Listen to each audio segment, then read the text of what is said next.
हे आपल्याला 2 number यूजरकडनं accept करायचे आहेत. सो आधीचा जो कोड आहे तोच मी इथे कॉपी करते.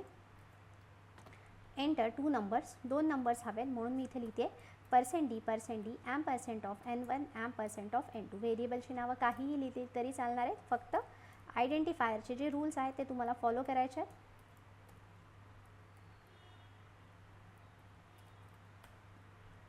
आणि इथे प्रिंट करताना आलेलं आउटपुट आपलं मॅक्स व्हेरिएबलमध्ये, म्हणून मी लिहिणार printf maximum is equal to %d max. आणि इथे आपण डिक्लेअर करताना n1 n2 आणि मॅक्स हे तिन्ही व्हेरिएबल आपण इथे डिक्लेअर केलेले आहेत. याच्यामध्ये आपण एक मॅक्स हा एक्स्ट्रा व्हेरिएबल घेतला. आता प्रोग्राम मी इथे कंपाईल करते.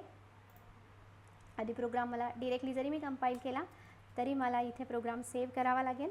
max2 .c असं जर मी म्हणलं आणि माझा ऑलरेडी त्या नावाचा प्रोग्राम असेल तर इथे मी फाईल रिप्लेस करते. आता पुन्हा एकदा प्रोग्राम कंपाईल झाला. आता आपण प्रोग्राम रन करूयात. एंटर 2 नंबर्स, इथे मी नंबर एंटर करते 12 आणि नंबर एंटर करते 33. सो मॅक्झिमम कुठला आला आहे माझा 33 आला आहे. आणि जर मी दुसरी केस दिली 330 आणि 12 तर माझा त्या केसमध्ये मॅक्झिमम येतो 330.